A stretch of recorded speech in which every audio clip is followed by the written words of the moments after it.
Good morning, everyone. Today I am going to explain you about sports and nutrition. This is your chapter 2. Now we will cover up these topics. There are some topics here.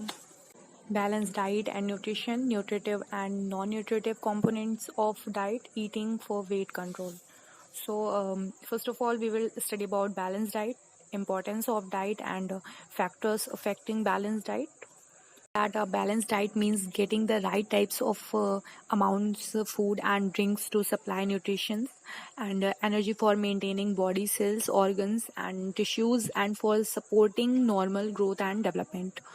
Balance diet हम कह सकते हैं कि एक food का and drink का वो amount वो पार्ट जो हमें हमारी बॉडी को एनर्जी लेवल जो है प्रोवाइड करता हो एंड हमारे जो बॉडी सेल्स होते हैं, ऑर्गन्स एंड टिश्यूज होते हैं, सो उनको ग्रोथ एंड डेवलपमेंट के लिए सपोर्टिव हो, वो डाइट हम बैलेंस डाइट कह सकते हैं.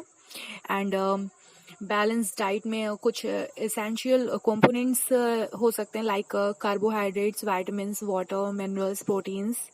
सो ये सभी एक प्रपोर्शन में होने चाहिए. ये नहीं हो कि कुछ कार्बोहाइड्रेट्स अगर ज़्यादा हो गया तो विटामिन्स कम हो गया, ऐसा कुछ नहीं. मतलब उनको भी वो भी एक बैलेंस में होने चाहिए. फॉर एग्जाम्पल कि अगर हम कोई भी एग्ज़ाम देते हैं तो उसमें भी हमें मिनिमम मार्क्स होते हैं, वो सभी सब्जेक्ट के लिए मिनिमम मार्क्स होते हैं और वो हमें सभी में लाने होते हैं. ऐसा नहीं है कि हम एक में मैक्सिमम ले आए एंड कुछ एक में हम मिनिमम भी नहीं ला पाए, तो वो फिर बैलेंस नहीं रहता है. सो सेम प्रोसेस यहाँ भी ऐसे ही है. And second word is nutrition. Nutrition एक डायनेमिक वर्ड है जिसमें हम फूड को कंज्यूम करते हैं, उसको ब्रेक डाउन करते हैं जिससे हमारी बॉडी को एनर्जी मिल सके, हमारी बॉडी में स्ट्रेंथ, स्टैमिना या फिर जो भी ऑर्गन्स फंक्शंस होते हैं उनकी ग्रोथ एंड डेवलपमेंट हो सके. देन इम्पोर्टेंस ऑफ डाइट क्या है? So number 1 is a balanced and nutritive diet provides the body with required energy for doing work which is lost in various activities. किसी भी activity को या किसी भी वर्क को करने के लिए जितनी हमें एनर्जी की नीड होती है वो हमें एनर्जी देता है, प्रोवाइड करता है. Then number 2 is it helps in repairing and rebuilding of the worn out tissues. जितने भी टिश्यूज हमारे होते हैं उनको रिपेयरिंग एंड रिबिल्ड करता है. Then a balance diet helps one to maintain ideal weight. ये हमारे वेट को मेंटेन करता है, under weight, over weight, decrease increase weight करने के लिए. Then balance diet protect one from in many disease, boosts up our energy level and ensures one's body functions normally. ये हमारी जो भी डिसीजेज होती हैं, सीजनल डिसीजेज लगी रहती हैं सबको, तो उसको प्रोटेक्ट करता है बैलेंस डाइट. हमारे एनर्जी लेवल को जो है बूस्ट करता है, जो भी बॉडी फंक्शंस होते हैं उनको जो है नॉर्मली उनको जो है फेस करता है एंड उससे प्रोटेक्ट करता है. So next topic is yours factors affecting balance diet. Well balance diet हमारी strength and stamina, organ functions, internal external जितने भी हैं तो उनको जो है उनकी ग्रोथ कर सके, उनकी डेवलपमेंट हो सके, इस तरीके से हम समझ सकते हैं. So diet depends on the factors. कुछ फैक्टर्स हैं डाइट जिस पे डाइट डिपेंड करती है. Number 1 is the age. Always diet age पे डिपेंड करती है कि आपकी एज क्या है और उस हिसाब से आपका डाइट चार्ट बनता है. देन आप उसके अकॉर्डिंग जो है आप फूड लोगे, बैलेंस डाइट लोगे. Then number 2 is a gender. Always gender ध्यान में रखते हैं कि मेल को always male diet is more than females. Males को जो है ज़्यादा डाइट की नीड होती है एंड फीमेल्स, अगर आप मेल है या फीमेल है जो भी है तो वो जो है उसको ध्यान में रखते हुए जो है चार्ट बनता है बैलेंस डाइट का.